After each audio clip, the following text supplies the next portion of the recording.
रितेश कटियार, आप सभी लोगों का व्योम समाचार दर्पण पर मैं स्वागत करता हूं। आज मेरे साथ हैं साक्षी जी महाराज, जो कि बीजेपी के बहुत ही लोकप्रिय नेता हैं।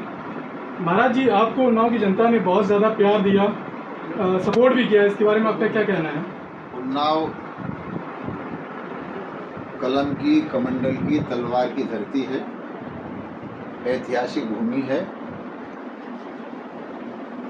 और यहाँ की जनता ने 2014 में जब मुझे नहीं जानती तब भी आशीर्वाद और प्यार दिया था। 2019 में भी इतिहास बनाया था और 2024 में ही तो जनता का इतना प्यार कि कमाल कर दिया। और सारी विषम परिस्थिति में जहाँ बहुत सारे मंत्री हार गए, वो भारी वोटों से मुझे यहाँ जिताया। इसके लिए मैं उन्नाव के सुधी मतदाताओं का, जनता का हृदय की गहराई से बहुत बहुत अभिनंदन करता हूँ, स्वागत करता हूँ, सम्मान करता हूँ। आप काफ़ी समय से यहाँ खड़े हुए थे और आपने जनता को उत्साह और प्यार देखा, किस तरह से भीड़ मेरे ऊपर उमड़ रही थी और कैसे मैं उनका स्वागत कर रहा था। मैं स्वयं पसीना पसीना हो रहा था। मेरी जगह छोटी सी है, उसके बाद भी मैं सबको दिल में सजे हुए सबका धन्यवाद ज्ञापित कर रहा था।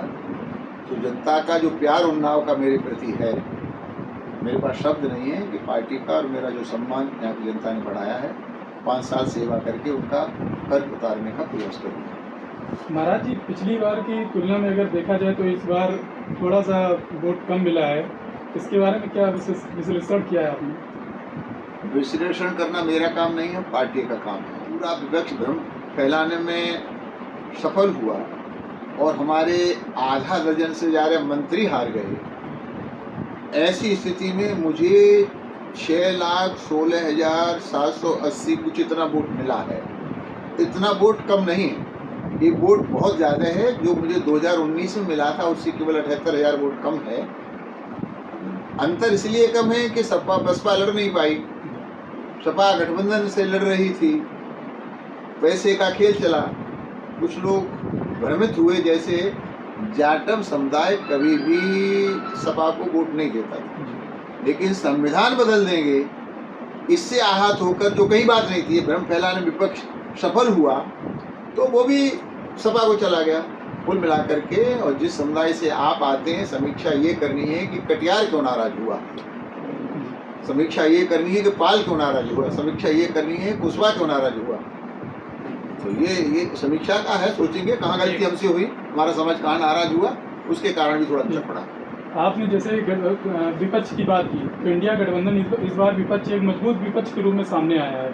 आपको क्या लगता है आगे आने वाले विधानसभा चुनाव में? गठबंधन मजबूत नहीं था, जातीयता हावी रही, क्योंकि जातीयता के आधार पर इंडिया गठबंधन ने टिकट बांटे।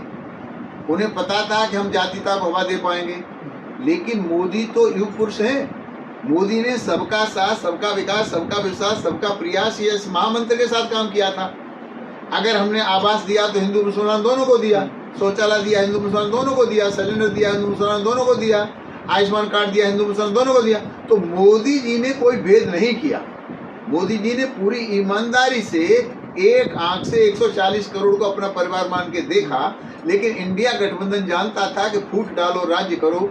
उसके आधार पर हमें कष्ट है इस बात का कि जिस तरह से मोदी हम लोगों ने समाज के अन्य लोगों की सेवा की, उसके उत्तर में वो 4 वोट भी हमको नहीं दे पाए, अगर तो ये विचारणीय बिंदु है। आपके संसदीय क्षेत्र के लोगों के लिए आप क्या संदेश देना चाहेंगे? मैं संसदीय क्षेत्र के लोगों से एक निवेदन करना चाहूँगा कि राजनीति व्यक्तिवाद की नहीं होनी चाहिए, राजनीति राष्ट्रवाद की नहीं होनी चाहिए।